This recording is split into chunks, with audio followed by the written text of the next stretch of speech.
pero Venga. ese quiere matar a la humanidad. No, Porque se dice que una solución al mundo sería que no hubiera humanidad. Yo no me quiero Que si morir. la humanidad deja Yo quiero intentar arreglar a la humanidad, pero no matarla. Con 4 que haya como él, lleguen a los gobiernos, pues ya estamos listos. no, no sé si os habéis enterado de la nueva norma que ha aprobado el gobierno británico hace 2 semanas, que indica que si el padre, el progenitor, el padre o la madre, mueren antes de los 75 años, el heredero recibe el 95% de la herencia. Pero si muere después de los 75 años, recibe el 60, y creo que es casi el 70%. Es decir, se quedan con un 20 y pico por ciento porque entienden que el sistema de salud pues ha invertido en esos años extra de 75 para adelante. 75. Entonces yo lo vi en el... Por eso no me voy de Twitter, porque vi el titular y dije, en el Guardian, y dije, ¿esto puede ser? El titular era, mamá, muérete antes de los 75. Cuando decías antes, basta con que haya 3 o 4 como este que piensen así, yo no sé el gobierno que ha expuesto esa ley o que ha propuesto esa ley como es. Igual es el mismo gobierno que se les ocurrió hacer una especie de isla artificial en un barco para todos los inmigrantes que vinieron, ¿os acordáis? También en Inglaterra. O sea que... Bueno, ¿qué más resonancias tenéis? Pero a mí me ha gustado eso que has dicho de somos mucho más que las etiquetas que te ponen o que te ponen otros. Que es verdad que ahora hoy en día es que yo, compañeros que han llegado al colegio, yo que soy LGTB lesbiana, y yo, pues muy bien, pues yo me apunto con mi marido. Es que dan ganas de decir eso, digo, pues bueno, ¿sabes? Entonces, ese mundo ahora Claro. que es yo soy o Claro. yo tengo, pues Claro. vale. Claro. Sí, que yo lo puedo entender porque en un momento dado donde eso se llevaba todo en oculto, pues ya sabéis que somos muy pendulares los seres humanos, entonces pasamos de un lado para el otro sin ningún tipo de problema, pero no creo que todo lo que eres se pueda reducir a una etiqueta, sea una etiqueta de identidad sexual que ciertamente va en el núcleo de la persona o cualquier otra etiqueta, creo que eres mucho más, claro, pero ojo, porque el ponerte trajes, esto es tipiquísimo, todos los jóvenes son, todos los gays son, todos los franciscanos son, todos los no sé cuántos son, y ya está. Claro, como el chaval mío que le dice que va a terapia, pues que como le diga que voy a grupos cristianos, se va a pensar que soy un retrógrado, que vota a Vox o al PP como mal menor. O sea, ya va todo como en el mismo pack, cuando no tiene por qué ser así, claro. De hecho, este chaval es gay, o sea, y no hay ningún problema, pero es gay normal, te quiero decir, que no tiene que hacer ningún tipo de... que no tiene por qué llevar ningún tipo de bandera, simplemente, pues eso, pues ya está, y punto, y se vive con una naturalidad, y en el grupo siempre se ha vivido con una naturalidad muy grande. ¿Alguna resonancia más? Que os quede, porque recordad que la pregunta es ¿cómo podemos anunciar la vocación en este mar un tanto proceloso? Yo creo que se intenta identificar que tiene una identidad importante porque sabe quién eres y a dónde vas. ¿Correcto? Si somos iglesia, usted se identifica con la iglesia universal, en este caso un carisma franciscano, pues eso conllevará que pueda aportar al otro tu propia forma de ser. Estoy totalmente de acuerdo contigo y esto reconozco que es una cosa que me ha costado a mí aprender, o sea que también yo he tenido que avanzar en esto, que es el tema de la diferencia entre la identidad y la falta de identidad como necesaria para el diálogo. Me explico. A veces en nuestra sociedad hemos pensado que dialogar o que ser tolerante significa aceptar todas las identidades, que vale, a costa de la identidad propia. Que eso es lo que no vale. O sea, como aquello que ocurre con los políticos que felicitan el Ramadán pero no felicitan la Navidad. Que tú dices, me parece fenomenal que felicites el Ramadán, o sea, me parece bien, porque hay miles de ciudadanos aquí que lo van a estar celebrando. Genial. Pero ¿por qué prohíbes decir feliz Navidad y se tiene que decir felices fiestas? Porque no, es que si digo Navidad se van a sentir dolidos los musulmanes. Yo recuerdo cuando estaba en algún cole con bastantes alumnos musulmanes, que los primeros que me felicitaban la Navidad eran ellas, eran chicas mayoritariamente, y me lo felicitaban ellas. Esto es la cuestión de que creemos que para poder dialogar tenemos que esconder nuestra identidad. Y esto es un problema. Esto, hay un chiste que lo explica muy bien. ¿Conocéis el chiste del hombre que le ha dejado su mujer? Está hablando con un amigo. Y hay tantos, ¿verdad? Hay tantos. Pues hay tantos hombres donde les ha dejado las mujeres. ¿Por qué es que las mujeres son...? Vale, de acuerdo. Perdón, que me he ido al heteropatriarcado este. Bueno, pues resulta que están dos amigos hablando y dice, pues que me ha dejado mi mujer, tío. Dice, ¿te ha dejado tu mujer? Dice, sí. Dice, ¿y eso? Dice, es que dice que no tengo personalidad. Dice, hombre, no será por eso. Dice, bueno, pues no será por eso. Claro. O sea, tú fíjate que pensamos que dialogar es para al final convencer. Entonces, bueno, o no dialogo porque no vaya a ser que me convenza, o me tengo que dejar convencer por la otra persona. Mira, yo esto lo aprendí de un franciscano que nos contaba que fue a uno de esos encuentros de oración interreligiosa de Asís, aquellos bien organizados y que, bueno, pues fueron un antes y un después también para la Iglesia, ¿no? Y dice que en uno de los momentos de distintos espacios de oración, pues habían puesto sobre una mesa central, habían puesto un crucifijo, una Biblia, un Buda, un Corán y un Shiva, un dios hindú, todos al mismo nivel, ¿no? Y bueno, pues todos dijeron, todos en círculo, orando a aquello que llamamos Dios, al trascendente, al océano, como lo quieres decir. Y entonces que se levantó uno de los monjes budistas, pues que tenemos la imagen, ¿no?, de súper pacíficos y tal, me lo imagino con el hábito azafrán, ¿no? Se levantó, cogió al Buda y lo puso por encima de los otros objetos, del crucifijo, de la Biblia, etc., provocando un revuelo enorme. Entonces este franciscano decía, con ese puedo dialogar, porque para él su fe es un absoluto, y para mí mi fe en Jesús es un absoluto. Con él puedo dialogar, no para esconder mi identidad, sino hablando de absoluto en absoluto, de identidad clara a identidad clara, porque esto es en lo que nos lo estamos jugando. Fijaos que en la Iglesia, que se está dando cuenta de esto, igual las soluciones que está tomando no son exactamente las mejores. Hemos pasado de una época en la que había que esconder un poquito la identidad y todos somos todo y no sé cuánto, y ahora los curas jóvenes, ¿cómo van los curas jóvenes? Con la matrícula. Y no se lo quitan. Yo leo esto como una respuesta a esta falta de identidad. Lo que pasa es que creo que es una respuesta, no voy a decir errónea, creo que es imperfecta, creo que es parcial, pensando que por llevar una determinada vestimenta ya tengo la identidad clara. Lo siento, pero no, el refranero español es muy sabio, el hábito no hace al monje, pero es que además es verdad.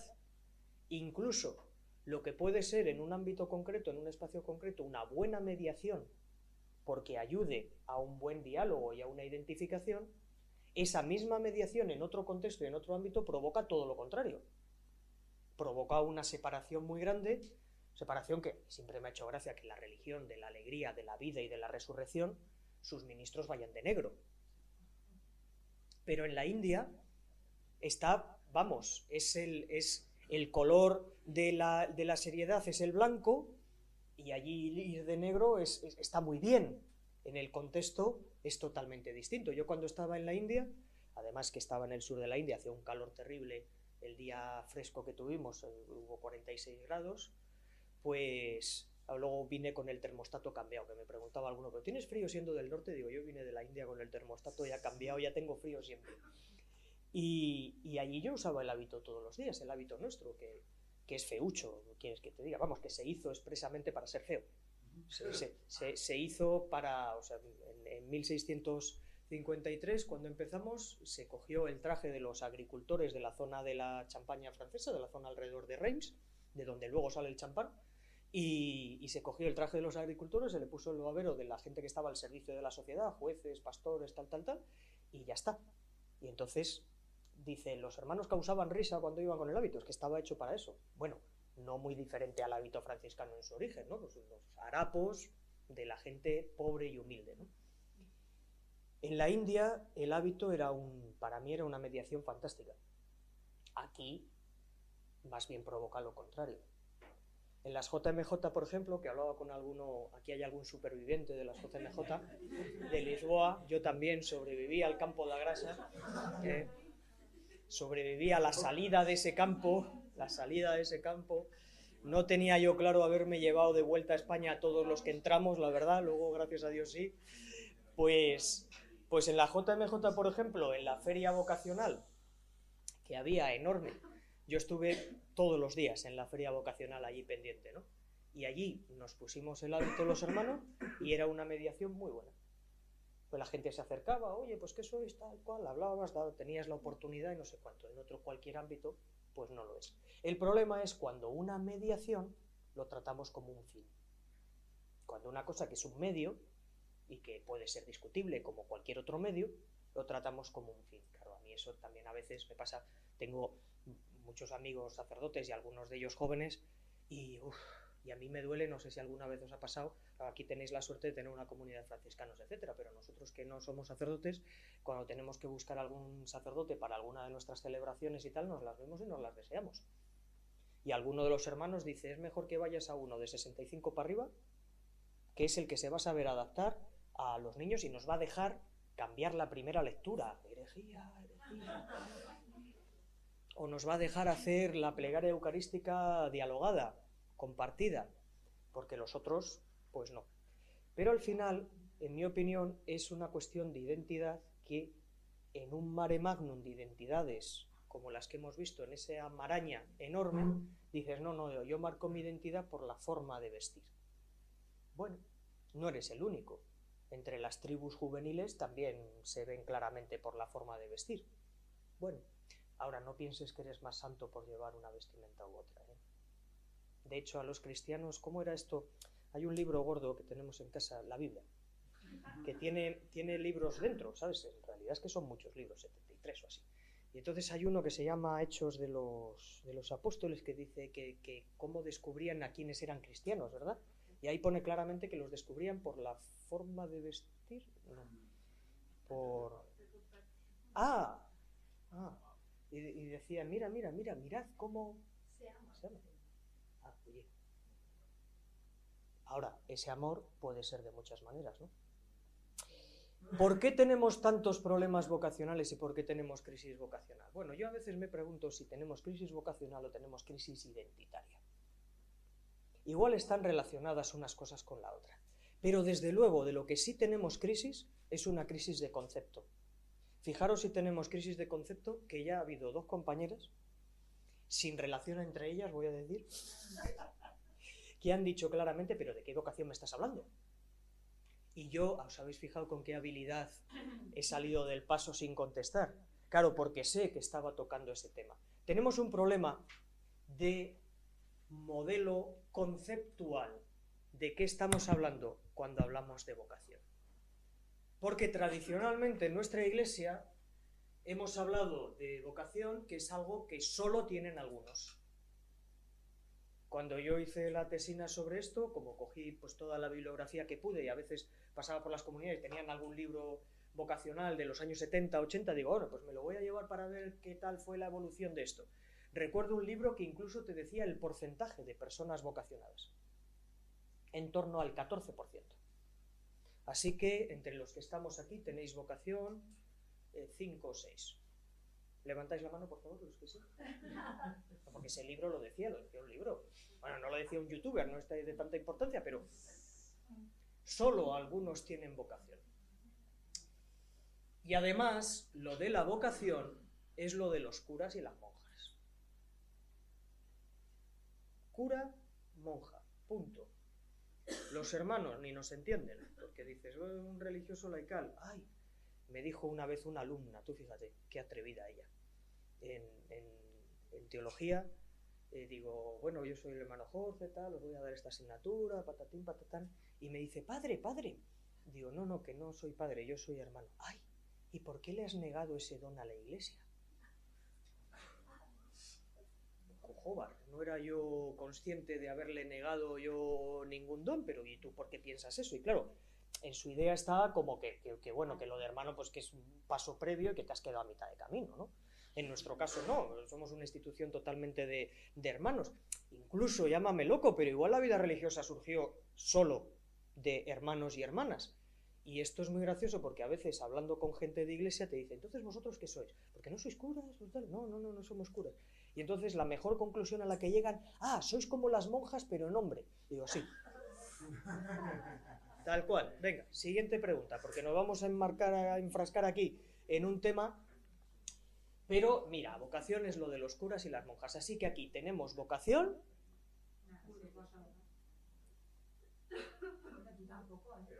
Bueno, yo en cierto modo, en cierto modo. ¿Sois el 14% o solo el 14% de vosotros dos tiene vocación? Ya depende de dónde pongas el límite de la muestra, ¿no? Claro. Ojo, porque a veces en nuestra iglesia todavía tenemos esto. A veces hemos pensado, o dentro de nuestro concepto de vocación, hemos tenido que es una llamada, lo dijisteis vosotros, pero es una llamada con exclusividad. Es decir, es una llamada que te separa. Es una llamada que te selecciona para ser más puro. Esto sí os lo creéis, ¿verdad? Porque, vamos a ver, por eso el presbiterio está al menos 3 escalones por encima. Ojo que los escalones del presbiterio a veces están en la cabeza de alguno, ¿eh? Pero, oye, hay una llamada con exclusividad. Y entonces, bueno, pues me tienes que tratar de otra manera. Porque lo mismo, además esto es muy gracioso porque a veces en la teología de los sacramentos, los que hemos tenido la desgracia de estudiar teología, en la teología de los sacramentos empiezan a basarse todo en el Antiguo Testamento. ¿Alguno habéis estudiado así teología un poco en profundo? A mí me llamaba la atención, cómo para algunos sacramentos estaba todo basado en el Antiguo Testamento. Tampoco soy yo marcionita de quitar el Antiguo Testamento, que para eso estudié Biblia, y me parece fantástico y es un tesoro. Pero, concho, que los sacramentos de la Iglesia se basen casi exclusivamente en el Antiguo Testamento, en los levitas, y los levitas hacían, y en el libro de los números, y en el Levítico, no sé cuánto, que te viene hasta la medida de los calzoncillos de los sacerdotes, pues hijo mío. Pero algunos piensan que es una llamada con exclusividad que te hace especial. Especial superior. No especial como es que este es un niño muy especial. No. Especial superior. Y, por lo tanto, nuestra pastoral vocacional tiene que ser una agencia de reclutamiento. Hay que buscar la élite, hay que buscar a los mejores, a ese 14% bien selecto, que sean los que formen filas con nosotros. Por lo tanto, hay personas vocacionables y personas no vocacionables, personas capaces de desarrollar una vocación y personas que no. Bueno, pues oye, pues nada, que se case o no, yo qué sé. Esto de la vocación, como es lo de los curas y las monjas, pues eso, el ser consagrado es un fin en sí mismo, cuando en realidad todos los documentos te dicen que es una mediación, es un medio, es una forma de vida, porque el fin es seguir a Jesús el de Nazaret. Si es una llamada con exclusividad, hay cristianos de primera, de segunda, de tercera y de regional preferente. Claro, cristianos de primera y de segunda, esto lo ha habido toda la vida, ¿verdad? ¿No lo hizo Jesús esto? No sé. Y si nuestra pastoral vocacional tiene que ser una agencia de reclutamiento, necesitamos reclutas para nuestra propia supervivencia. El ejército recluta porque hay que defender algo que tienes, porque hay que sobrevivir. Este es el modelo de vocación, lógicamente extrapolado, llevado un poco a los límites para hacer la caricatura y que lo veamos bien, que muchas personas y muchas veces en la Iglesia hemos tenido en la cabeza. Adelante, por favor. Esto, sí, claro, esto es totalmente verdad, pero claro, a veces me da la sensación de que lo pensamos que, ¿no? Que la Iglesia como institución, la jerarquía es lo que anima totalmente esto, pero el pueblo de Dios está totalmente en esa dinámica. Responde, yo voy aquí porque está este cura, y si está este cura no se sabe las comunidades que hay trabajando, ni a nadie le importa, ni nada. Los laicos no pueden ser considerados como ninguna figura de referencia en ningún lado. Es decir, hay muchas cuestiones ahí que sociológicamente estamos muy metidos ahí. Es decir, no hay nada más allá del cura. El cura me gusta bien, que no, da igual que haya, que sea, que obra social, que comunidad sostenga eso está fuera de la análisis. De hecho, incluso entre gente nuestra de iglesia, no es fácil que haya un análisis de participo en esta comunidad parroquial porque la comunidad me aporta, sino que suele ser si el cura lo hace bien o lo hace mal, o si es breve o no es breve. Yo cuando fui a la comunidad de Santiago con hermanos mayores entrañables, pero mayores, me dijeron, joven, si algún día no tienes tiempo, ven conmigo a la misa de domingo en Las Ánimas, ahí al lado del colegio nuestro, porque allí en 20 minutos lo tienes hecho y ya tienes todo el día por delante. Y yo, joder, en el Excel esto encaja perfectamente. Ahora, no sé si el Evangelio está hecho con Excel, pero no va del rendimiento y de estas cosas, claro. Esto que tú estás diciendo es como pensar que las mujeres no son machistas. Pues claro que sí. O sea, que hay machismo entre los hombres, no, hay machismo en general. Y entre las mujeres también. Pues sí, esto también ocurre en el pueblo de Dios. ¿Sabéis qué es lo malo de todo este modelo? Que lo tenemos muy metido, y de hecho estoy seguro, no lo vais a confesar ahora, pero estoy seguro de que cuando os dijeron, pues va a venir uno para hablar de la vocación, habéis dicho rollo curas, monjas, a ver por dónde nos lleva, y como he jugado al despiste al principio para ver si os despistaba, pues, oye, pues a ver de dónde va esto. Lo malo es que este es un modelo que está superado. De hecho es un modelo que no tiene base evangélica, pero es un modelo superado. Adelante, por favor. Ahora sí yo me explico. Venga. Pone que está superado y tú me acabas de decir que sí, pero yo ahora, por ejemplo, no, el ejemplo está claro, los diáconos laicos, ¿tú qué piensas de ellos? Los diáconos permanentes, ¿te refieres? Los laicos, con vocación de matrimonio, que ahora se han... Los diáconos permanentes. Sí, no, No, bien. el laicado permanente. O Sí, sea, sí, que se pero... recuperó en el Vaticano II. Claro, es que el Vaticano II, siendo un concilio que cambió la historia y de la Iglesia, pero como todos los concilios no llega a una última palabra de todo. Y el tema de los ministerios en el Vaticano II está por desarrollar. Claro, en aquel momento pues abrió, por ejemplo, a recuperar el diaconado permanente, a recuperar el diaconado en general, que se había convertido simplemente en una etapa previa al presbiteriado, ¿no? Y entonces el diaconado permanente, pero claro, si dices, no, es el diaconado permanente para que sea casi como un cura, aunque esté casado, pues entonces eso no. O sea, si el diácono no tiene identidad por sí mismo como diácono, que fijaos, ¿de dónde viene lo de la diaconía? Que viene de aquello de los que servían y cuando se les nombró, porque las familias griegas no recibían lo mismo que las familias judías. Eso viene en los Hechos de los Apóstoles. Que es un libro que muestra el ideal de la comunidad cristiana, pero fijaros que bien engarzado está que inmediatamente después te dice que hubo dos que no dieron todo lo que tenían para ponerlo en la bolsa común. Es decir, que te está diciendo que desde el principio en la comunidad cristiana tampoco iban las cosas perfectas, tampoco vamos a idealizar las historias. Yo, mira, no tengo una opinión más allá del diaconado permanente. A mí me parece bien que haya muchos ministerios diferentes.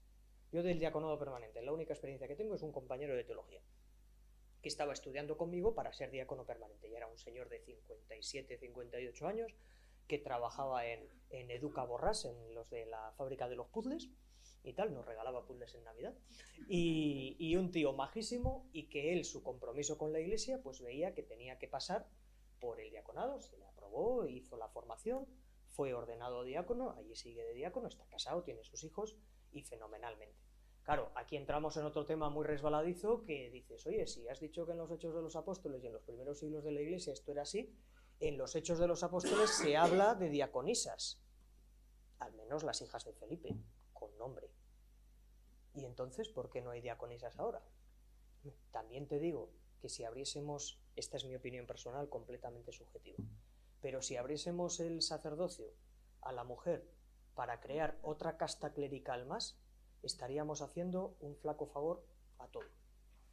Ahora, personalmente, desde la amistad, por ejemplo, que tengo con gente de la iglesia anglicana, que tienen mujeres sacerdotes desde hace unas cuantas décadas y algunas de ellas son obispos y tal, y escucho a alguna de ellas predicar y las veo celebrar y me dan envidia por cómo lo hacen, porque creo que no tiene que ver con su género, sino que tiene que ver con su valía, con su propia fe, con su persona, pues podéis imaginaros mi opinión al respecto.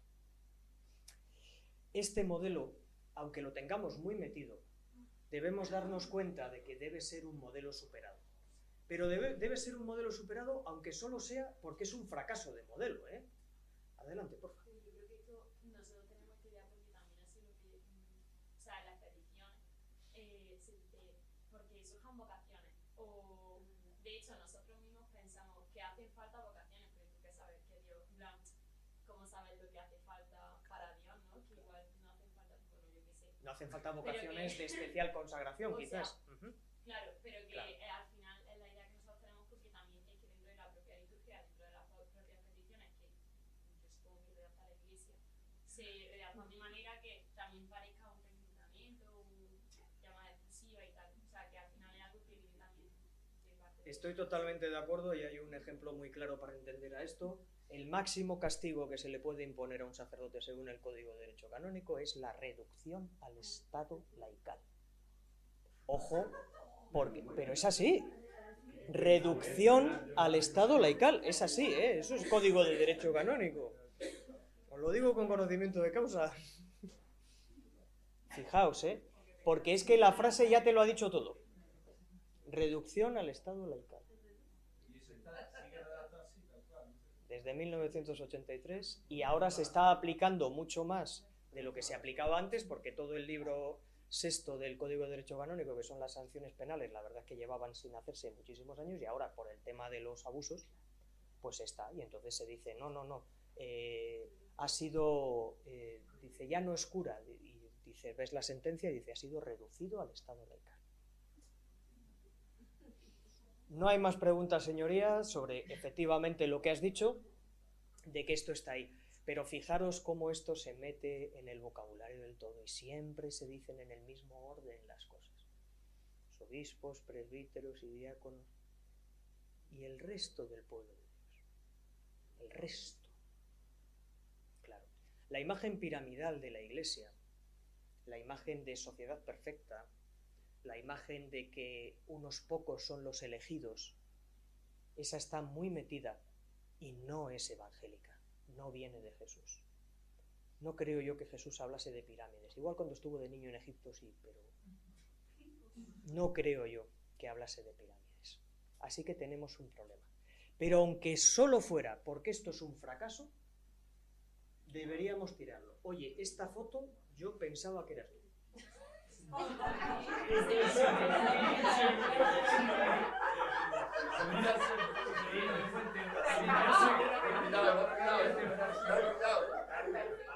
Y te prometo que no, ¿eh?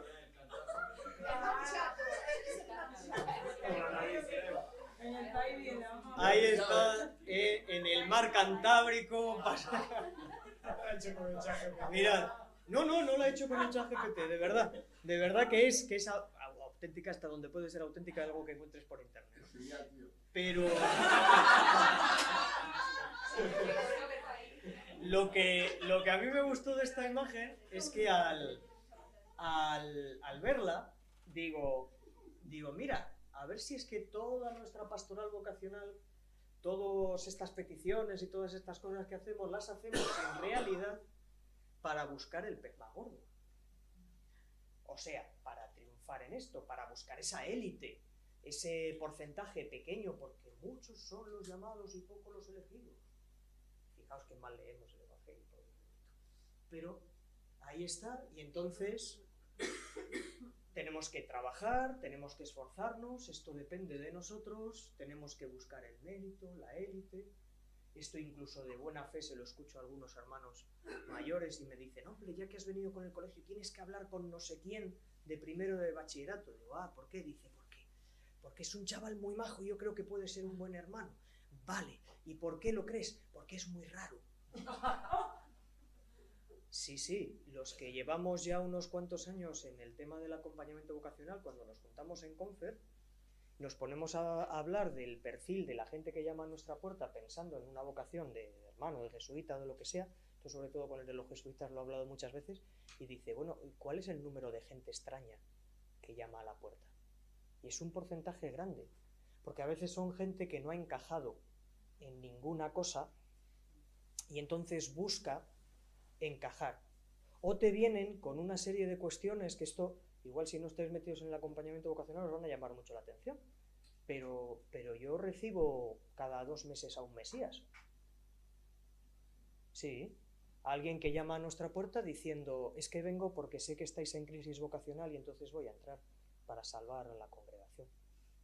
Expresamente con estas palabras me lo ha dicho alguno.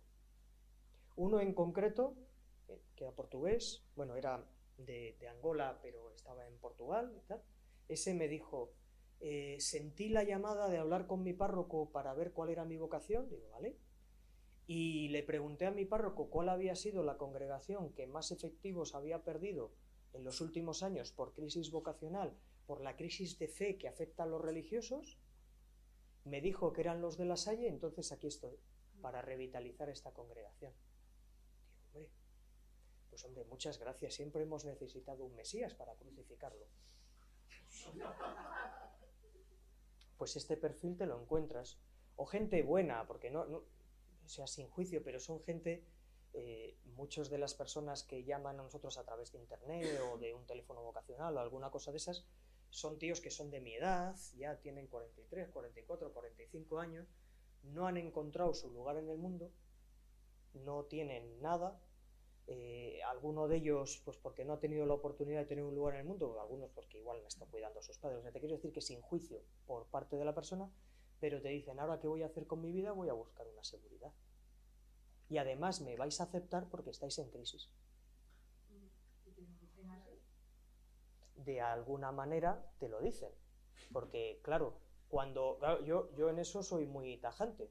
Acoger se acoge a todos, por supuesto, pero luego le digo, vale, pues mira, te ofrezco que haya un tiempo de acompañamiento que puede ser de 1 año o 2 años con una persona cercana a ti, y te propongo, cercana geográficamente, y te propongo que sea esta persona, que no es un hermano, que es un lasaliano en comunidad, seglar, con sus 3 hijos, pero que él ha hecho su proceso vocacional, porque es difícil acompañar a otros si no has recorrido tú tu propio camino vocacional, y luego que hables, que no entro ya en el noviciado. No, hombre, no.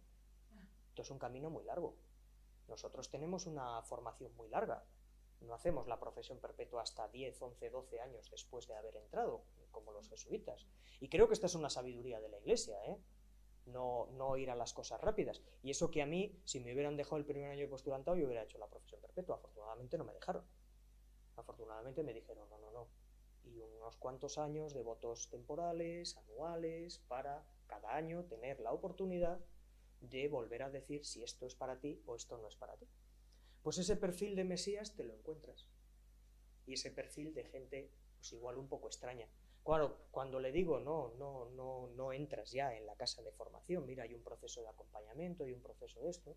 Cuando en el proceso de acompañamiento les decimos una clave que para mí es muy importante, pero yo llega un momento en el que le digo, ¿tú has tenido novia o novio o algo?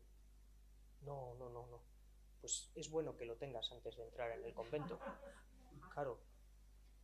Claro, se les caen los pelos del sombrajo. Y alguno que sí sinceramente está haciendo su camino, y igual ahora está en una casa de formación o no, me dicen, bueno, y esto es que me ha llamado mucho la atención.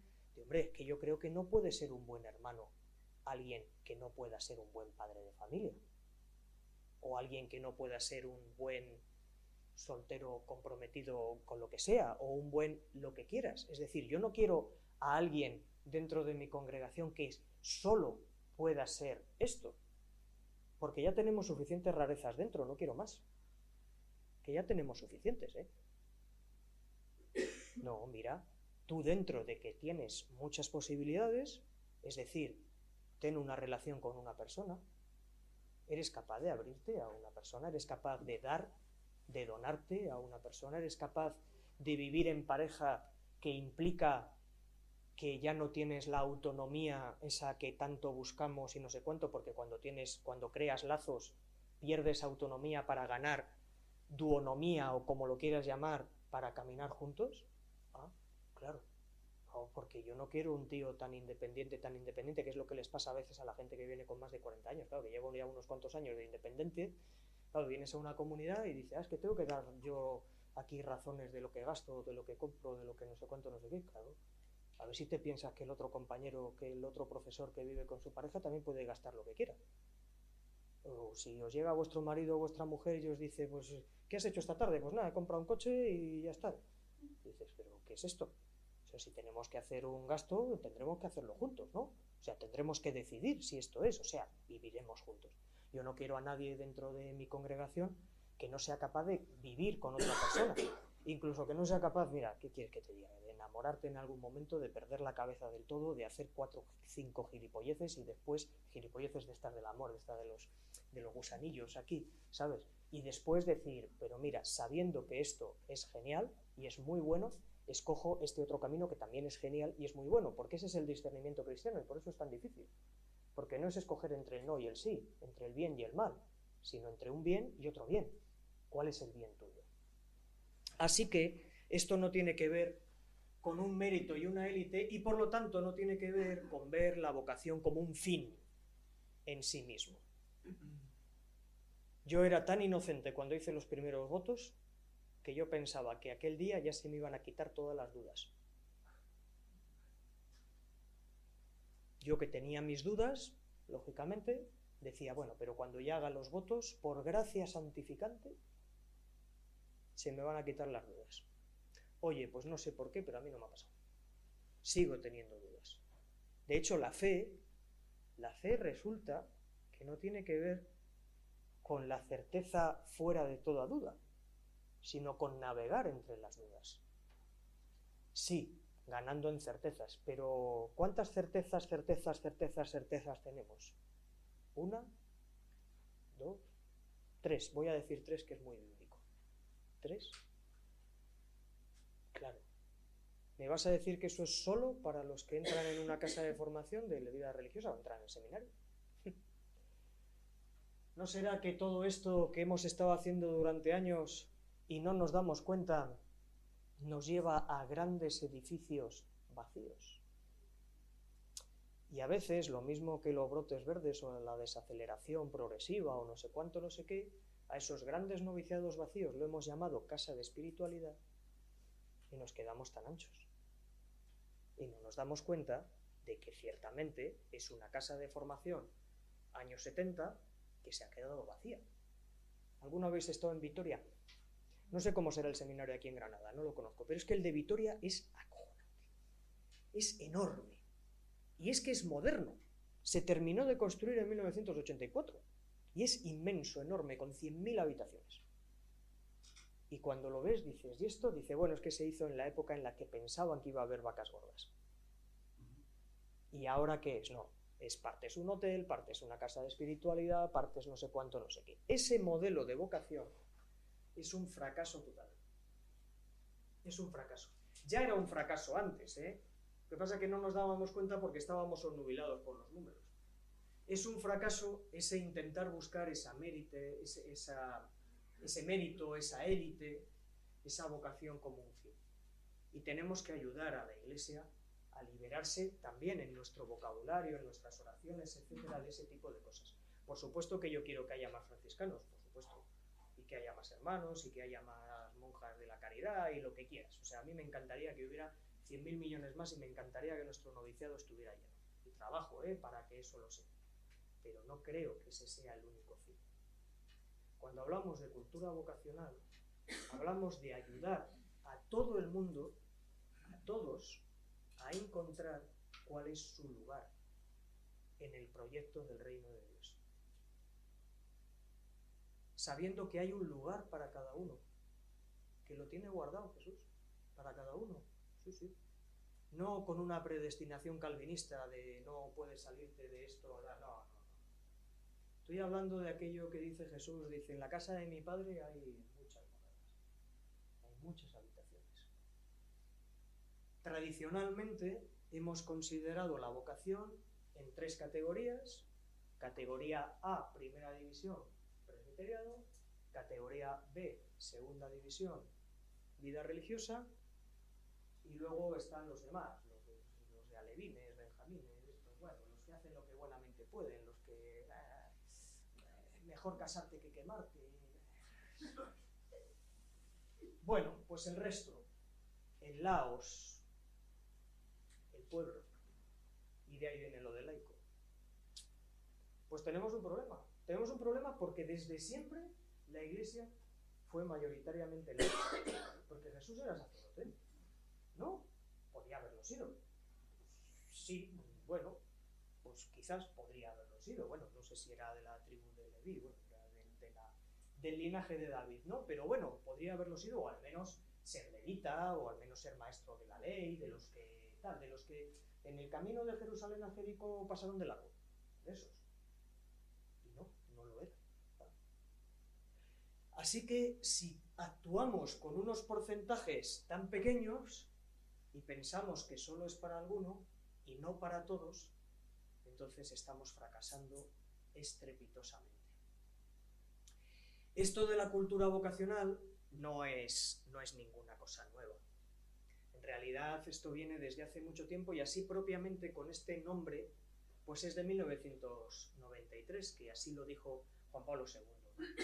Y luego ha seguido muchos momentos hablando de este tema de pastoral vocacional, de cultura vocacional, de cómo crecer, proceso para discernir, etcétera, etcétera, etcétera. Y hay un documento muy bueno que podéis encontrar por internet todavía, que se llama Nuevas vocaciones para una nueva Europa. Es de 1996, o sea que no os penséis que es especialmente nuevo. Y este documento expone muy bien cuáles son las causas de la crisis vocacional en Europa, que es muy clara, claro, si pensamos que vocación es solo lo otro, y te dice algunas claves para construir esta cultura vocacional. Hace unas semanas que tuvimos un encuentro online con profesores que quisieron sobre tema de fe, ciencia y tal y cual, en el formulario de evaluación les ponía, ¿hay algún otro tema que os gustaría dialogar? Esto leímos un libro juntos y tal, fue un tipo club de lectura, ¿no? Y me dice, contesta un hermano, que era la encuesta era anónima, pero con las palabras que usó ese hermano, o sea, sé perfectamente quién es, y escribe y dice, un tema que me gustaría que tratásemos es la total ausencia de vocaciones lasalianas hoy. Total ausencia, ¿eh? Joder. Y claro, le digo, ¿cómo que total? O sea, le diré cuando le vea, ¿cómo que total ausencia? Primero, que hemos tenido 2 novicios que han hecho los votos ahora, que ni tan mal para los tiempos en los que estamos viviendo. Y lo segundo es que hay comunidades cristianas prácticamente en todas nuestras obras. Comunidades con hermanos, con seglares, con tal, cada una a su ritmo y con modelos diferentes, pero muchas cosas paralelas de identidad que están creciendo y que están creciendo mucho porque es una respuesta que se necesita. Fácil no es, ¿eh? No es fácil de ninguna de las maneras. ¿Cómo que total la ausencia? Pero en su cabeza todavía estamos pensando en eso. Y no es el hermano más mayor del distrito, ¿eh? Ni mucho menos. Tenemos que explorar, como Caleb, que es este explorador viene en el libro de Josué, tenemos que explorar para encontrar cuál es esa clave de cultura vocacional en la que estamos trabajando. Y para ello viene muy bien que repasemos cuál es nuestro modelo de persona. Mirad, al final la pregunta vocacional es una pregunta antropológica. Es una pregunta de en qué persona estamos pensando y qué modelo de persona proponemos. Hay muchos modelos de persona, pero en la antropología cristiana esto está desarrollado desde hace muchos siglos, ¿eh? A mí me gusta ponerlo como un iceberg. Ya sabéis, ¿no? Lo que pasa con los icebergs, que lo más grande es lo que no se ve. Que se lo digan a los del Titanic. La clave del símbolo del iceberg es que lo importante es lo que no se ve. Pues mirad, en este modelo de cultura vocacional, la vocación es algo que crece desde abajo y y desde dentro, desde abajo y desde dentro, desde los más pequeñitos, desde lo más sencillo, desde estar en el suelo juntos, pasando por dentro, por el interior, por el corazón de la persona, corazón en sentido bíblico, por donde pasan todas las motivaciones, desde abajo y desde dentro, hacia un Dios que está más en el interior que lo más íntimo mío, frase de San Agustín, un maestro de interioridad, y que a la vez me descentra y me abre a otros.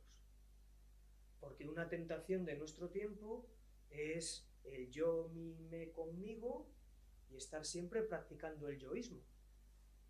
Algún buen amigo que tengo que en tema de iglesia nada, pero que sí que tiene una búsqueda espiritual y la encuentra en el yoga y en la meditación trascendental y en el reiki y en la biodanza. Últimamente ha habido muchos con la biodanza y tal, que me he tenido yo que formar en qué es esto que me están diciendo con la biodanza, que no sabía mucho.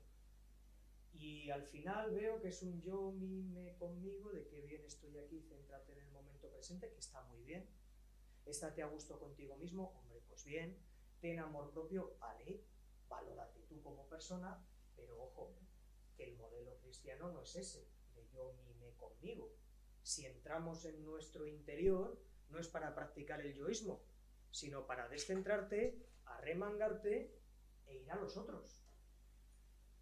En el modelo cristiano de persona, interioridad y alteridad son dos caras de la misma moneda. Ay, amigo. Claro, y esto lo notamos enseguida.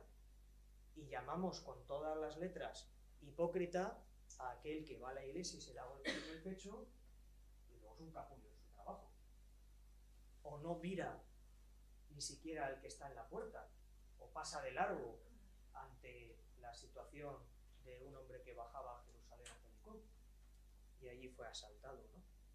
Así que tenemos que recordar nuestro modelo de persona donde Dios sigue llamando y la persona sigue siendo capaz de responder.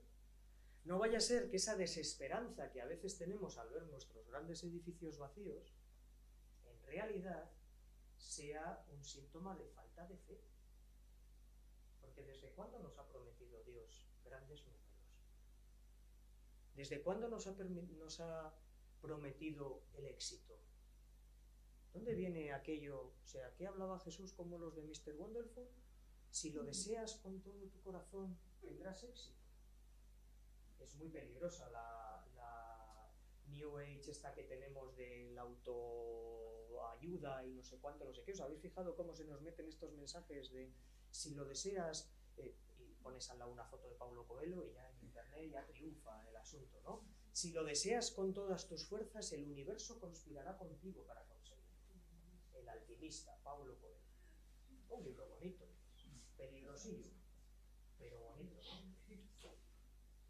Pues mira, no, yo para mí este mensaje de la autoayuda tiene un problema muy grande, que es que yo puedo desear con toda mi ilusión algo, no conseguirlo, y encima la culpa es mía. O sea, porque no lo has deseado con tanta fuerza. Anda la leche. Y yo voy por las librerías de los aeropuertos, como paso bastantes horas en los aeropuertos, yendo de un lado para otro. ¿Os habéis fijado que en los aeropuertos y en las estaciones siempre hay libros de autoayuda? Yo creo que es porque la gente está perdida cuando está en una estación o en un aeropuerto. Y entonces coges y dices, te encuentras siempre 4 o 5 libros de Montessoriza tu casa, Montessori no sé cuánto, no sé cómo, no sé qué, que a mí también me hace mucha gracia. Y luego te encuentras con el otro de el Rafael Santandreu, todos estos de tus deseos se cumplirán si lo deseas con fuerza, el alquimista, luego el Principito, como si fuera la única obra literaria que existe en el mundo, y tal. Y dices, uy Dios, qué peligroso es esto. Uf. Porque por mucho que lo desees, pues mira, la vida pues no siempre te va a salir bien, porque no todo depende de ti, ni de tu voluntad. Un Dios que está en lo más interior nuestro y que sigue llamando, y la persona que sigue siendo capaz de responder. a ver si nuestra desesperanza, esa desesperanza de los hermanos de Bélgica, de, bueno, vamos a morirnos lo mejor posible y tener una buena muerte, eso en griego se dice eutanasia, una buena muerte, pues en realidad es una falta de fe. Dios ya no llama. Los jóvenes de ahora ya no pueden responder porque Dios ya no llama. Uy, amigo, si crees que Dios ya no llama es un problema de fe. Si crees que los jóvenes ya no son capaces de responder es un problema de confianza tuya. Por eso es importante que en este camino vocacional, sabiendo que no va a ser fácil, nos afiancemos en unas buenas fuentes de confianza. Ojo, porque aquí estamos yendo al núcleo también de nuestra fe. Esto es lo malo de cuando te asomas a un abismo así, que al final tienes que devolverle la respuesta, ¿no?, que decía Nietzsche. Al final estamos hablando de nuestra propia fe, porque a veces nos han explicado la fe como, bueno, en el catecismo de preguntas y respuestas antiguo así venía. ¿Qué es la fe? Creer lo que no has visto, ¿verdad? Creer en lo invisible. Pues no, la fe siempre ha sido confiar. La fe siempre ha sido, bueno, si es que así viene etimológicamente, en el griego y en el hebreo, confiar. Y de hecho, la fidelidad en hebreo significa fidelidad. Se entiende que lo verdadero es lo que es fiel, lo que es coherente. ¿Cuáles son nuestras fuentes de confianza? Pues mirad, yo esto, aunque se puede poner en una taza de Mr. Wonderful, a mí me gusta mucho. ¿Conocéis a Teilhard de Chardin? Pues jesuita, paleontólogo, científico notable, teólogo muy bueno, adelantado a su tiempo, le pegaron palos por todos los lados, por todos los lados. Tiene libros fascinantes y él como paleontólogo pues fue uno de los del equipo que descubrió el hombre de Pekín, o sea, uno de los antepasados del hombre. Este es un ejemplo que pongo muchas veces cuando hablo de fe y ciencia, como si fuera incompatible una cosa con la otra. Pues mira, ahí tienes un ejemplo de que no. Teilhard de Chardin, entre otras muchísimas cosas muy interesantes, dice: no somos seres humanos teniendo una experiencia espiritual. Somos seres espirituales teniendo una experiencia humana. Si nos quedamos ahí, tacita de Mr. Wonderful y no hay más. Pero fijaros lo importante que es cambiar la mirada para decir, como en el iceberg, lo que veo son los problemas, esos obstáculos muy grandes que hemos visto antes, pero hay mucho más. De hecho, Dios es siempre mucho más. Mucho más. Y cuando intentamos limitar a Dios y meterlo en nuestros límites, aunque sea una caja preciosa, dorada y de los mejores materiales, ese ya no será Dios. Si logro meterlo en una caja es que ya no es Dios. Porque a Dios no se le puede clasificar así. 3 fuentes de confianza. Primero, confiar en la iniciativa de Dios. Confiar en que Dios sigue llamando. Como llamaba Jesús a los que estaban ahí pescando en el lago de Galilea, por cierto, no escogió a los mejores, ¿eh? No llevaba un Excel de rendimiento. Claro, algún compañero mío ha descubierto que los apóstoles eran bastante imperfectos viendo The Chosen. Digo, oye, pues ni tan mal, porque yo a esa serie le saco algún pero de vez en cuando, pero me gusta, y me gusta que la gente la vea. Pero oye, te das cuenta de que son personas normales, ¿verdad? Pues sí, y bastante imperfectas, ¿sí? Sí, y con motivaciones bastante mixtas, ¿no? Pues sí, pues como nosotros, que aquí puros, perfectos, como dice un hermano mío, aquí perfectos, yo y 4 más. Claro, dice, no. La iniciativa de Dios que sigue llamando y que llama siempre de formas misteriosas. ¿Cómo llama a Abraham? Sal de tu tierra. Pero si está allí muy bien, sal de tu tierra. Y luego lleva a tu hijo a un monte y baja. Ay, amigo. ¿Y cómo llama a Samuel? Durmiendo. Chaval, esto me gusta mucho. A ver si a mí me llama durmiendo y me pilla dormido. Ni tan mal. ¿Y cómo llama a David? Oye, que cuando Samuel va a buscar al que va a ser el siguiente rey de Israel, bueno, al primero que habían elegido, a Saúl, le eligieron por ser el más alto, lo que tú quieras decir. Y va a buscar y dice, a ver, ¿dónde están todos tus hijos, José? Y les lleva a todos y dice, aquí están todos, mira, qué altos, qué fuertes, qué no sé cuánto. Y dice, bueno, me queda uno, que es el chavalín que está cuidando las cabras. venga, llámame a ese. Bastante imperfecto, y de hecho luego David zumbalé en su propia vida, ¿no? Pues ese Dios sigue llamando. Y esta es una opción de fe. Este es un salto de fe. Creo que Dios sigue llamando. Creo que sigue habiendo vocación en el mundo y en la iglesia porque creo que Dios sigue llamando. Una y otra vez. Sigue. Y creo, confío en el corazón generoso de las personas. Yo critico mucho a nuestra sociedad, me desespera muchas veces, como me desespera mi iglesia y la critico también, y me gusta que se critique a la iglesia desde dentro, las críticas desde fuera me dan un poco más igual, o sea, las que me importan son las de gente de dentro y que tiene capacidad crítica. Y creo que nuestros jóvenes son súper generosos. Yo no sé cuál es vuestra experiencia con los jóvenes que tenéis por aquí, pero yo cuando estoy con ellos, cuando me voy con ellos a hacer un voluntariado, cuando les llevo a cualquier otro sitio, yo digo, pues es que estos chavales merecen la pena. ¿Que están agilipollados? Sí. ¿Y que yo no lo estaba con 15 años? ¿Qué quieres que te diga? Pues claro que sí. ¿Que están todo el rato pendientes del móvil y no sé cuánto y no sé qué, y no van a... Vale. ¿Y tú no estabas gilipollado en la época? O si tú cuando tenías 17 años hubieras tenido un aparatito tan potente en tu bolsillo. O sea, claro que sí. Ahora, también veo que tienen un corazón generoso hasta decir basta. Os cuento una anécdota que me pasó, que escribí un articulillo sobre ello, se me ocurren a veces chorradas, en la JMJ de Lisboa. En el pabellón deportivo que estábamos, que era de un colegio donde nos había tocado, estábamos allí 600 nosotros, otros 100 y pico de otros, era un colegio bastante grande y tal. Nosotros habíamos acogido en nuestro grupo a 40 y pico mexicanos, 40 y pico de la Salle de México, que habían venido y que habían tenido, la verdad, que bastantes problemas para organizar todo desde México, y ya, como tengo relación con el de pastoral de allí, me dijo, si aparecemos por España, ¿nos metéis en uno de vuestros autobuses y ya nos incorporamos con vosotros? Pues sí, pues sin problema. Al final se vinieron, hicieron el Camino de Santiago con un grupo nuestro y luego bajaron a Lisboa. Me llega un chaval de México, que además estos son como muy cumplidos y tal, con los hermanos más, y me llega, hermano, disculpe que le moleste. No pasa nada, no pasa nada. Dice, es que he perdido 20 euros. Digo, vaya hombre, ¿te puedes imaginar pabellón deportivo cómo estaba? Parecía aquello Sarajevo. Madre mía.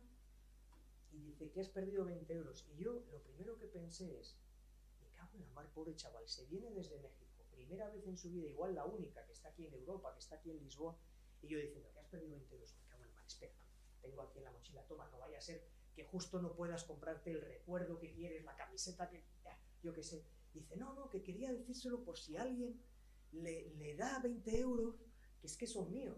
Digo, pero los tenías dentro de una cartera o algo. O sea, has perdido la cartera y tal. La documentación, has perdido la documentación. No, que se me han caído tal. Digo, bueno, muchacho. Dice, no, pero ya por si apareciera que lo supiera. Vale, venga, hasta luego. ¿Tienes dinero? Sí, tengo algo más. Oye, pues ¿cuál es mi sorpresa? Que ese mismo día, por la noche, cuando volvemos al pabellón, me viene un chaval de la diócesis de Ávila, que estaba también en el mismo colegio, pero en otro lado, y me dice, oye, ¿tú eres el encargado de este grupo? Digo, sí, soy yo el encargado. Es que he encontrado 2 billetes de 10 euros y he ido preguntando a los grupos de quién eran por si es de alguno de estos. Y yo me quedé así y digo, pues te puedes creer que sé de quién son. Dice, pues toma, déselos. Digo, no, vamos a ir los dos y yo te digo quién es y dáselos tú, o sea, porque me quedé alucinado. No soy yo un gran defensor de estos grandes eventos y tal, aunque he tenido buena experiencia en las JMJ en general, más allá de sobrevivir al caos y todas estas cosas, pero he tenido buenas experiencias acompañando a jóvenes allí. Pero cuando volví a casa y mis padres, que estaban bastante en contra de esto, habían visto algunas de las cosas que habían salido en los medios de comunicación, pues, algunos que habían cantado el Cara al Sol el día del encuentro de españoles, por ejemplo. Y mi madre diciendo, mira, los fachas, no sé cuánto, no sé qué, tal. Y digo, ya. Y le conté lo de los 20 euros estos. Digo, pues mira, también, estos jóvenes también son así. También. Yo creo que los jóvenes, creo que en general la gente es más buena de lo que nos pensamos. Más buena de nuestro propio juicio. De hecho, creo que la mayor parte de las personas son buenas. Y fíjate, esto lo uno a mi fe cristiana. Como si fuésemos todos hijos de Dios. Hombre, que hacemos cosas malas, sí. Que a veces hacemos putadas al hermano, pues también. Pero que en general somos buenos. Y creo que nuestros jóvenes también son muy generosos. Y esto me lo demuestran muchas veces. A veces también por los sentidos que son, por la emoción que tienen a flor de piel, que les lleva a veces a querer consumir emoción tras emoción. Y si no les ha emocionado, entonces parece que has fracasado. Como el compañero de pastoral que me dijo, le pregunté, ¿qué tal ha ido la Pascua? Dice, bien, ha ido bien, aunque el Viernes Santo no lloró ninguno.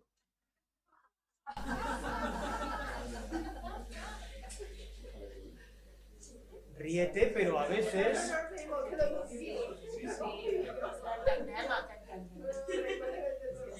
Claro, porque... les habrías hecho llorar, Pues tú fíjate, claro, ojo, porque esto nos puede llevar por un camino que no es. O sea, nosotros no preparamos una celebración del Viernes Santo, de una adoración de la cruz en la Pascua para conseguir que lloren. Puede ser que la respuesta sea esa en ese momento, pero no está para emocionar. Es que hemos puesto la emoción y el sentimiento por encima de todo lo demás. En nuestra sociedad también. Y si tú te sientes de no sé qué manera, entonces es que eres de esta manera. Te viene un niño de 4 años y te dice, hola, es que yo soy chica. Y entonces inmediatamente tiene que serlo. Hombre, pues mira, ¿qué quieres que te diga? A mí con 9 años me preguntas qué soy y te digo caballero y porque era lo que me molaba.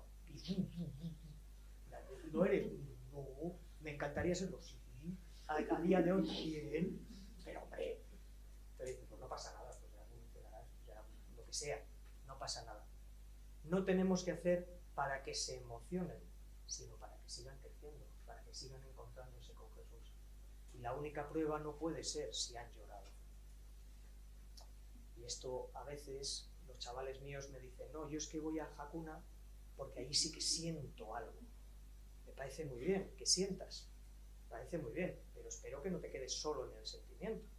Es decir, que no se quede esto en un flasazo, que a veces nuestros planes pastorales también van de flasazo en flasazo, sino de, oye, con un proceso, y mira, perdona, pero en un proceso, pues como los que iban con Jesús, pues un día sí que había un milagro molón, pero el resto de los días era caminar por Galilea y venga y al polo del camino y encima el tío este diciendo que cuando suba a Jerusalén van a ir las cosas mal. O sea, bueno, creo que los jóvenes tienen un corazón muy generoso y confío también en nuestra propia capacidad como familia para adaptarnos. Y esto ya lo adelantabais alguno de vosotros. Oye, que momentos importantes de crisis de la Iglesia, pues también han sido momentos importantes de crecimiento después, claro. Oye, la historia es una buena maestra. Y cuando te pones a mirar en los momentos importantes de crisis, te das cuenta de que ha sido un crecimiento para la Iglesia cuando ha habido el profeta de aquel momento. O los profetas o la profetisa. Porque no es que todas las monjas carmelitas del siglo XVI en Ávila fueran malas. Pero llegó una tal Teresa y dijo, no. Por cierto, empezó con 40 años su reforma, Eso en el libro de Teresa la de Jesús de Cortés es muy bueno porque dice, Teresa no empezó a ser de fiar hasta que no tenía 40 años. Y pone entre paréntesis, está usted a tiempo. Que me ha gustado siempre mucho eso, ¿no? Es decir, oye, esto no es solo para los jóvenes o no es solo para los que tienen 60, no, mira, esto es para toda la vida, ¿no? Porque llama a todos y llama siempre.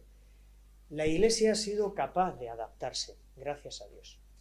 Es verdad que es un dinosaurio lento, pesado y siempre parece a punto de extinguirse, pero sigue caminando.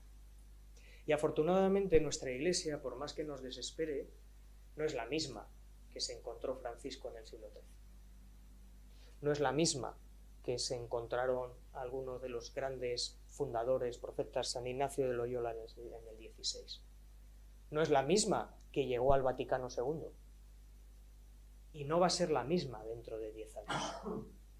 De hecho, parece que estos cambios como que tienen que ser como más rápidos. Yo tengo confianza en que la Iglesia mejorará, cambiará, evolucionará.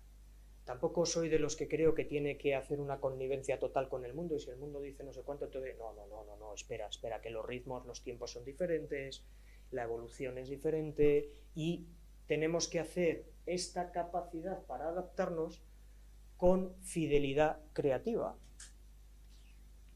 Es decir, seguir siendo lo que somos fielmente, aunque cambien las formas de serlo. El enemigo de la fidelidad creativa o de la capacidad para adaptarnos es el siempre se ha hecho así. Esta es la única manera de hacer las cosas. Claro. Y esto es una pena, porque además los que creen que solo hay una manera de hacer las cosas, ¿sabéis qué? Siempre esa única manera es la suya. Casualmente. Oye, casualmente. Estas tres fuentes de confianza son las que nos pueden llevar a definir bien qué es nuestra vocación. Y con esto vamos a terminar hasta la comida, si os parece. Pero nos quedamos con la definición, más que nada por la gente que anda súper inquieta, por saber cuál es la definición de vocación. Ay, gracias. Claro. Si todo esto lo he preparado para ti. O sea, está clarísimo. Mirad, hay muchas definiciones de vocación y a mí hay una...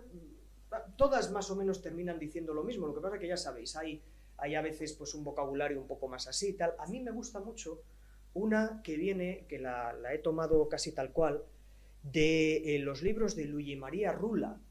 Todos los más antiguos del lugar les sonará. Luigi Rula fue un jesuita, psiquiatra, que dedicó bastante tiempo a esto de la vocación, y yo estoy seguro de que busco en alguna de las estanterías que tenéis por ahí de los libros de los 80 y los 90 de pastoral, y hay antropología de la vocación cristiana, de Rula, tesoro en vasijas de barro, de su equipo y tal. O sea, son libros muy buenos. Son de los 80, pero son muy buenos todavía. Luigi Rula, como psiquiatra, define la vocación como un encuentro de dos síes. Por un lado, por parte de Dios, que es el que toma la iniciativa, su sí es un don. Él elige. Es Él, por la acción del Espíritu, quien hace posible que la persona pueda responder. El sí de Dios se da por descontado, porque Dios es fiel. Dios no es todopoderoso. No puede ser infiel. Es fiel. Así que por parte de Dios, la mano está extendida. La invitación está abierta. Por parte de la persona, por su lado, pues mira, la persona es libre de responder. Es libre porque creemos los cristianos que Dios nos ha creado libres. Así que es libre de responder a la llamada, si la escucha, una llamada que implica y complica toda su vida. ¿Y qué? ¿A vosotros seguir vuestra vocación os ha implicado toda la vida? ¿Y os la ha complicado? Hombre, aquí estáis en sábado. ¿Qué quieres que te diga? En vez de estar durmiendo hasta las tantas y luego ir al Mercadona y luego ver Netflix. Vamos, planazo, ¿eh? Ir al Mercadona, un planazo. Un planazo. Así que, por parte de la persona, hombre, muchísimo mejor esto que ir al Mercadona. Está clarísimo. Si por parte de Dios la mano está extendida, por parte de la persona hay posibilidad de que extienda esa mano. Así que, siguiendo a Rula, la vocación es el encuentro de dos libertades, de uno que llama y de otro que es llamado. Dios y la persona. El sí de Dios y el sí de la persona. Este es un encuentro de diálogo que continúa a través de la vida de toda la persona y de la Iglesia. Porque como me dijo una vez una monja de clausura de estas muy sabias, me dijo, si al final la vida es un sí sostenido, no siempre tiene exactamente el mismo tono, pero se sostiene un sí sostenido. Anoche, hablando con Sebe le decía, bueno, y me llamó el obispo para esto de la pastoral juvenil y ahí hace 15 años o no sé cuánto, y yo le dije, fiat, sí, hágase. ¿Cuántos de vosotros sois de los tontos estos que no saben decir no? Me parece bien. Yo todavía no he aprendido. Si eres de estos que te cuesta decir no, si eres de los de sí, porque si estoy aquí es para sí, entonces es que estás respondiendo a la vocación que Dios, con ese sí sostenido, ya te estaba diciendo. Vocación como encuentro de dos libertades. Me gusta porque el totalmente libre es Dios, que nos ha creado a nosotros totalmente libres.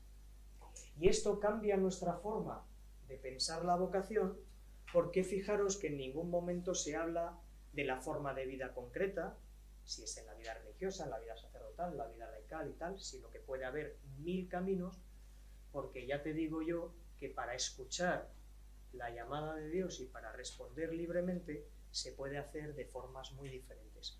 Como estoy seguro de que muchos de vosotros lo haréis sencillamente, muy sencillamente. Hay una frase de San Juan Bautista de la Salle que me gusta mucho, nos gusta mucho en general a los lasalianos. Juan Bautista de la Salle, para los que no conozcáis, era canónigo con 12 años de la catedral de Reims, que es la catedral donde se coronaba a los reyes. Y os estoy hablando de la época de los mosqueteros, les digo yo siempre a los niños, esa época del antiguo régimen, ya sabéis. Juan Bautista de la Salle venía de una familia bien. Su madre se llamaba Nicolasa Moet. ¿Habéis oído hablar del Moet Chandon? Ese champán era de esa familia, o sea, viene luego de esa familia. Se elige el superior general nuestro, Moet Chandon envía siempre una caja para celebrarlo. O sea, porque efectivamente eran de la misma familia. Era de una familia bien, tenía toda la vida por delante. Canónigo con 12 años. Fue al mejor seminario de Francia, el seminario de San Sulpicio. Llevaba muy poco tiempo fundado, después del de Trento, mejor seminario de Francia. De sus compañeros de clase, todos terminaron de obispos. Alguno cardenal. Y Juan Bautista de la Salle, cuando cuenta en el memorial de los orígenes que llama, le piden que cuente cómo fue el principio, ¿no? Y se conserva algún manuscrito de aquello. Él dice: el Señor me fue guiando para asociarme con estos maestros a los que tenía por menos que a mí lacayo. Fijaros. Pero Dios me guió de forma imperceptible y así, de compromiso en compromiso, dediqué mi vida a la educación de los niños jóvenes. A mí me encanta lo del de compromiso en compromiso, porque refleja mucho también mi propio itinerario. Si yo estoy aquí es porque en algún momento, yo que no era el más creyente del colegio, más bien todo lo contrario, y que pensaba que los que participaban en los grupos juveniles del colegio era una secta, y no iba a la iglesia ni nada de eso, pero mi abuela me llevaba y yo hice la comunión por no darle un disgusto a mi abuela. También así te digo. Después, pues por amistad, uno de los hermanos que estaba en el colegio que te decía: oye, ¿por qué no nos echas una mano con esta exposición que tenemos? ¿Por qué no nos echas una mano con el Belén? ¿Por qué no nos echas una mano con no sé cuánto? Y de compromiso en compromiso, oye, ¿por qué no eres catequista animador? Bueno, los scouts yo estuve. Monitor de esto, total, van a ser 1h30 a la semana. Y esa vocación que va creciendo te va implicando y complicando, porque nadie nos ha prometido el éxito. Esta vocación ciertamente es para todos, porque la clave de la cultura vocacional, a ver si la encuentro aquí exactamente, para que aquí está. La clave de la cultura vocacional es que Dios llama a todos y Dios llama siempre. Llama a todos, todas, todes, todis, todos, y llama siempre, es decir, que esto no es solo de una vez en la vida, ya está. Yo ya soy catequista de confirmación, ya he llegado a la cúspide, ya no hay más. No, mira, perdona. El tal Francesco Giovanni de Asís probablemente no fuera mala persona, ¿qué quieres que te diga? De hecho, por lo que cuentan era bastante fiestero, ¿no? O sea, debía ser un tío rey de la fiesta, y así. Y oye, dentro de esa llamada, que iría a la iglesia los domingos al menos, una llamada. La Madre Teresa de Calcuta era una buena monja de Loreto. Y saliendo un día del colegio se encuentra con un moribundo en la calle. Habéis oído esa historia, ¿verdad? Y se da cuenta de que... Y ahí en la India no es difícil que te des cuenta de luz. Vayas donde vayas. Una llamada dentro de la llamada, esto es algo que la vocación es algo que implica toda la vida y que se va manifestando toda la vida. Pues con esto nos quedamos y luego continuamos. ¿Qué os parece? ¿Parece bien? Muy bien. ¿Sí? Nos comemos, que esto también es muy evangélico. ¿A qué hora volvemos?